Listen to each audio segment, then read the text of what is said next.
Isso são LEDs, ou diodos emissores de luz.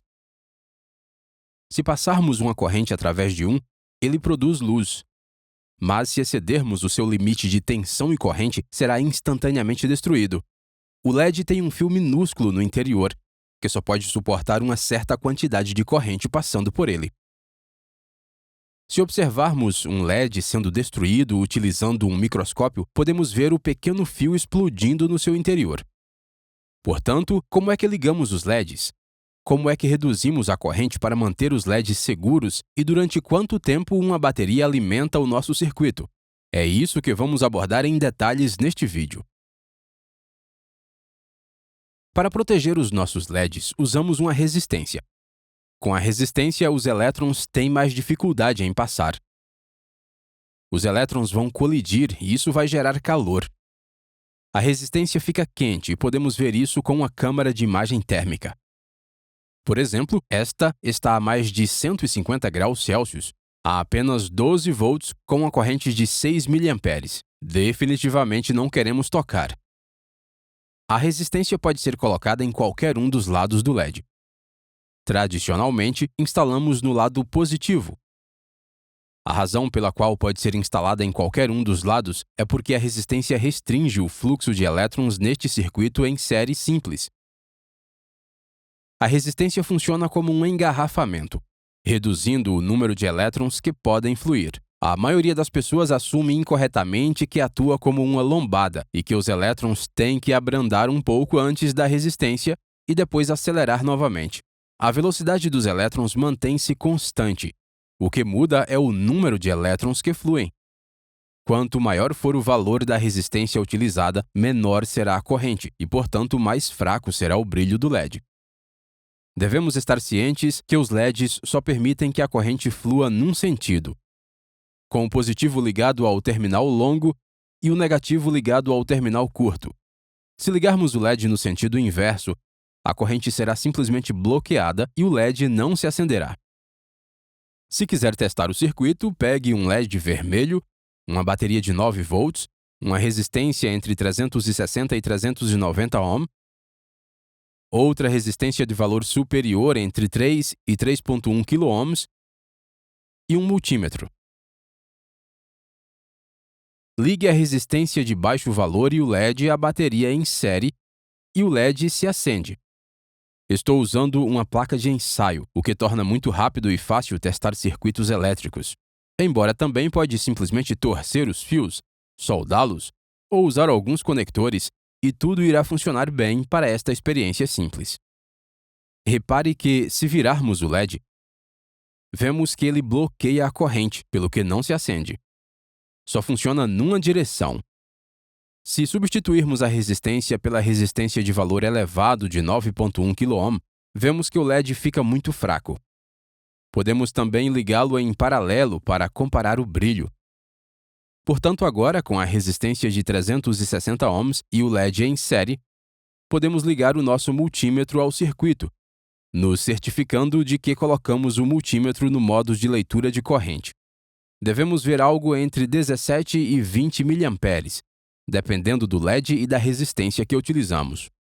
Se mudarmos a posição do LED e da resistência, o circuito funcionará corretamente e dará a mesma leitura de corrente. Agora retire o multímetro do circuito e coloque-o no modo de tensão CC.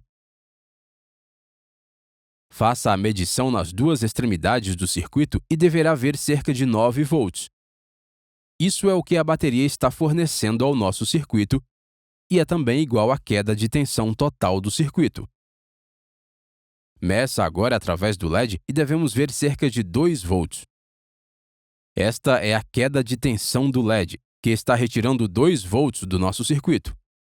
Agora meça através da resistência e devemos ver uma queda de tensão para os restantes 7 volts. Portanto, 2 volts mais 7 volts são 9 volts, que é o mesmo que a nossa bateria. Deve ter reparado que os valores medidos não eram exatamente 2 volts, 7 volts ou mesmo 9 volts. Vai sempre haver uma diferença entre o design e a medição real. Por exemplo, esta resistência foi classificada como sendo de 390 ohm. Mas quando a medimos, na realidade é de 386 ohms. Cada componente, incluindo o multímetro, terá uma tolerância de erro, que será próxima do valor projetado, mas nunca exatamente esse valor. Para a maioria dos circuitos, como este simples, é irrelevante. Podemos assumir que os valores de design estão corretos. Lembre-se apenas que os valores que calculou serão sempre ligeiramente diferentes das nossas medições reais. Além disso, precisamos saber qual é a tensão de avanço. Esta é basicamente a queda de tensão que medimos anteriormente. O fabricante fornece um gráfico como este que mostra a corrente de avanço para uma determinada tensão de avanço. Assim, se ligarmos uma fonte de tensão aos cabos e aplicarmos 2 volts, devemos ver 20 mA de fluxo de corrente. Se aplicarmos 1,6 volts, veremos 0 mA porque o LED está desligado. O gráfico para este LED começa em cerca de 1,7 volts, pelo que sabemos que precisamos fornecer um mínimo de 1,7 volts para que o LED comece a acender. Podemos testar a tensão mínima de abertura do nosso LED utilizando um multímetro. Se selecionarmos o modo de diodo no multímetro e ligarmos o cabo vermelho ao ânodo longo e o cabo preto ao cátodo curto de um LED vermelho, devemos ver algo como 1,7 volts, pelo que esta é a tensão mínima necessária para acender o LED. A maioria dos LEDs padrão está classificada para uma corrente de 20 mA ou 0,02 amperes. Vamos tentar nos manter fiéis a este valor. Se formos abaixo deste valor, o LED fica fraco. Se formos demasiado acima, o LED é destruído. Podemos ir acima dos 20 mA, mas a vida útil do LED se reduzirá quanto mais subirmos. Veremos como calcular isso um pouco mais adiante no vídeo. O LED vermelho tem tipicamente uma queda de tensão ou tensão de avanço de 2 volts e isso resultará em 20 mA de corrente no nosso circuito. Podemos testar isso com uma fonte de alimentação CC. Quando eu defino a tensão a uma constante de 2 volts, vemos 20 mA de corrente. Mas nem todos os LEDs são criados da mesma forma. Este não atinge 20 mA até que 2,1 volts sejam fornecidos, e este não atinge 20 mA até que 3,7 volts sejam fornecidos. Tal variação é devida aos materiais utilizados e também ao processo de fabricação. Portanto, deve também tentar utilizar LEDs do mesmo lote e também de fabricantes fiáveis. Os LEDs também estão disponíveis em muitas cores diferentes e cada cor tem uma queda de tensão diferente. Por isso, terá que procurar estes valores nos dados do fabricante ou pode testá-los você mesmo, ou pode utilizar os valores típicos destas tabelas padrão, embora possam não corresponder ao LED que tem. Muito bem, o básico está resolvido, por isso vamos avançar e criar alguns circuitos de exemplo. Suponhamos que temos uma alimentação de 3 volts e queremos ligar este único LED vermelho. Qual é a resistência que precisamos? Bem, sabemos que este fio é de 3 volts e este é o nosso fio de terra, que será de 0 volts. O LED tem uma queda de tensão de cerca de 2 volts, e assim a nossa resistência precisa remover a tensão restante. Assim, 3 volts menos 2 volts igual 1 volt. Como sabemos que o LED precisa de uma corrente de cerca de 20 mA, 1 volt dividido por 0,02 amperes é igual a 50 ohms de resistência. Para esse cálculo, certifique-se de que converte os miliamperes em amperes. Para facilitar, temos uma calculadora no nosso site onde pode introduzir os seus valores. Tem um link na descrição abaixo para essa calculadora. Muito bem, tente resolver esta questão antes de mim. Me diga as suas respostas na seção de comentários abaixo. Digamos que temos uma bateria de 9 volts e queremos ligar um LED amarelo que tem uma queda de tensão de 2 volts e requer 20 mA de corrente. Então, qual é a dimensão da resistência necessária? Bem, temos uma alimentação de 9 volts, por isso subtraímos 2 volts para o LED e ficamos com uma queda de 7 volts para a resistência. A corrente é de 20 mA, portanto, 7 dividido por 0,02 amperes é igual a 350 ohms de resistência.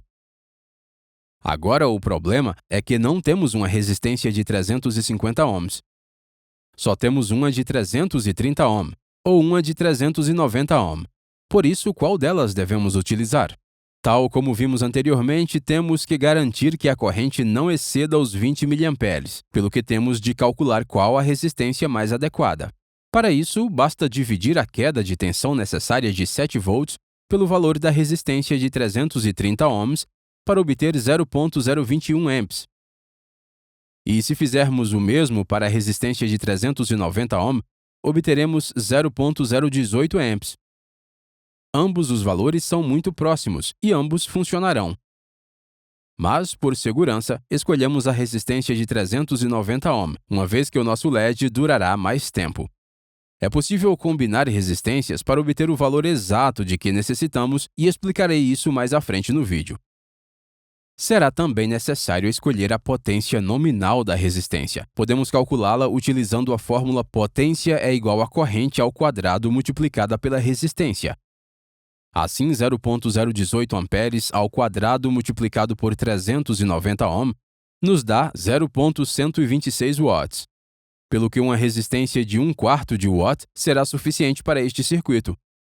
Durante quanto tempo a bateria alimenta o nosso circuito? Consideremos que esta bateria está classificada para uma duração típica de 500 mAh.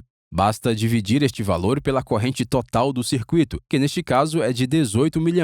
Assim, 500 mAh dividido por 18 mA nos dá cerca de 27 horas. Apesar de este ser o máximo que o nosso circuito poderia alimentar, na realidade provavelmente não o conseguirá. E se quisermos vários LEDs? Uma opção é ligá-los em série. Neste design, a queda de tensão de cada LED será somada. Assim, a queda de tensão total no circuito não deve exceder a da bateria. Sendo assim, uma bateria de 3 volts só pode alimentar suficientemente um LED a 20 mA e uma bateria de 9 volts pode alimentar suficientemente 4 LEDs.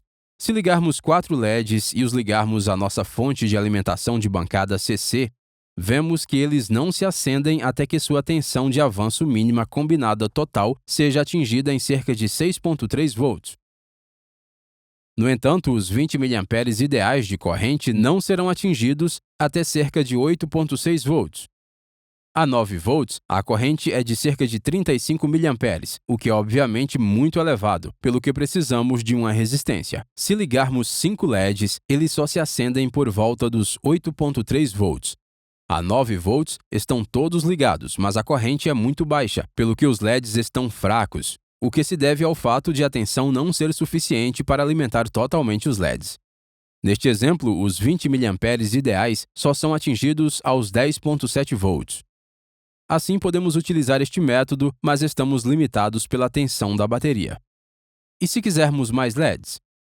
Bem, temos que ligá-los em paralelo. Podemos colocar uma resistência em cada LED, ou podemos usar uma resistência para alimentar todos os LEDs. Vamos começar com o primeiro exemplo. Este design nos permite utilizar LEDs de cores diferentes, porém é mais fácil calcular se forem todos da mesma cor. Digamos que queremos ligar 6 LEDs a esta bateria de 9 volts. Cada LED tem uma queda de tensão de 2 volts e requer 20 mA. Todo este carril é de 9 volts e todo este carril é de 0 volts. Assim, cada LED terá 9 volts através dele. Este valor é obviamente muito elevado, pelo que teremos que colocar uma resistência em cada LED. Então temos 9 volts, subtraindo 2 volts para o LED, o que nos deixa com 7 volts. Portanto, precisamos colocar 7 volts no ramo. Calculamos o valor da resistência por 7 volts divididos por 0,02 amperes, o que equivale a 350 ohms. E depois encontramos a potência nominal. Portanto, 0,02 amperes ao quadrado multiplicado por 350 ohms nos dá 0,14 watts, pelo que será utilizada uma resistência de 1/4 de watt. Depois precisamos somar todas as correntes em cada ramo. Assim, 0,02 amperes multiplicados por 6 LEDs nos dá 0,12 amperes. Uma bateria de 9 volts tem uma capacidade de cerca de 500 mAh, e o nosso circuito está utilizando 120 mA, pelo que 500 dividido por 120 nos dá cerca de 4 horas de tempo de funcionamento. É possível ver que ainda há tensão suficiente em cada ramo para ligar mais LEDs. Suponhamos que colocamos 3 LEDs em cada ramo.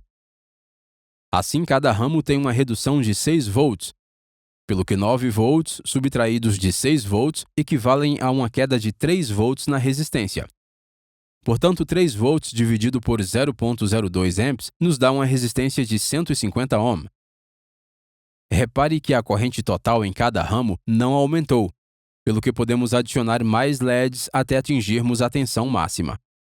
Se quisermos utilizar LEDs de cores diferentes, colocamos os diferentes LEDs em ramos diferentes e encontramos a resistência adequada.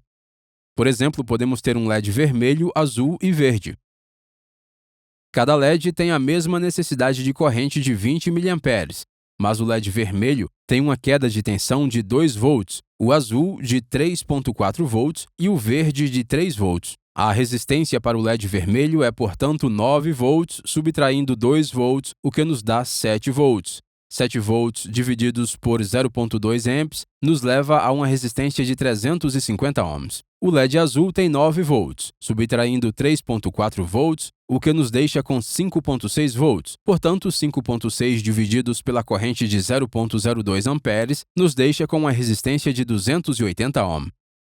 E o LED verde será de 9 volts, subtraindo 3 volts, o que nos deixa com 6 volts.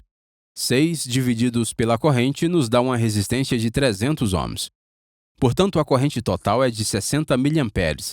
Assim, a bateria durará cerca de 8 horas. A outra forma de ligar os LEDs é ligá-los em paralelo e depois utilizar uma única resistência para limitar a corrente total. Para este design, só deve utilizar LEDs da mesma cor ou da mesma potência. Iremos ver por que em breve neste vídeo. Vamos supor que temos uma bateria de 9 volts e 3 LEDs vermelhos, todos com uma queda de tensão de 2 volts, e cada um deles requer 20 mA de corrente. Por isso, somamos as correntes para obter 60 mA. Essa corrente tem que passar por esta resistência. Uma vez que estão ligados em paralelo, todos eles terão a mesma diferença de tensão entre si. Portanto, calculamos a resistência por 9 volts, subtraímos 2 volts e obtemos 7 volts. Depois, como toda a corrente está passando por esta resistência, teremos que dividir os 7 volts pelos 60 mA, o que nos dará uma resistência de 116 ohms. O cálculo da potência resulta em 0,49 watts, pelo que será utilizada uma resistência de meio watt.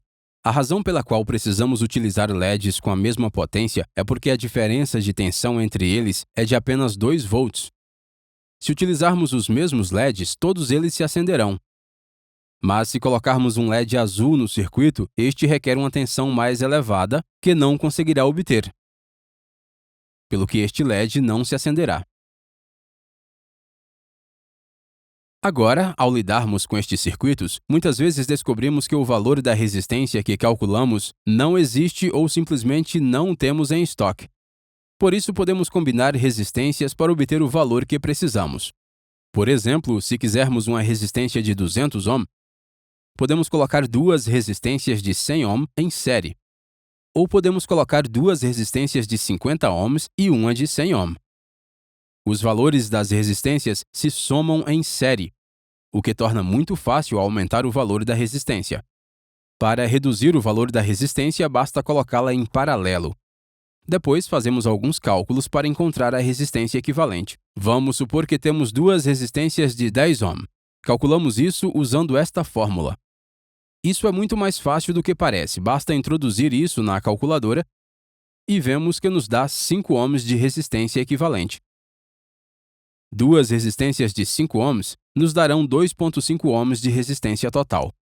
Uma resistência de 200 ohm e uma de 50 ohm nos dará 40 ohms de resistência. 3 resistências de 10 ohm nos dará 3,33 ohms de resistência. Como podemos saber o valor de uma resistência? Bem, estas riscas coloridas no corpo nos indicam o valor. Mas temos que procurar numa tabela. Normalmente, podemos obter resistências de 4 ou 5 bandas. Por isso, vamos ver alguns exemplos. Com o tipo de 5 riscas, as primeiras 2 riscas são os dígitos que combinamos. A terceira risca é o multiplicador e a quarta é a tolerância. Por exemplo, esta resistência de 4 riscas é castanha, preta, castanha, dourada. A risca 1 é igual a 1.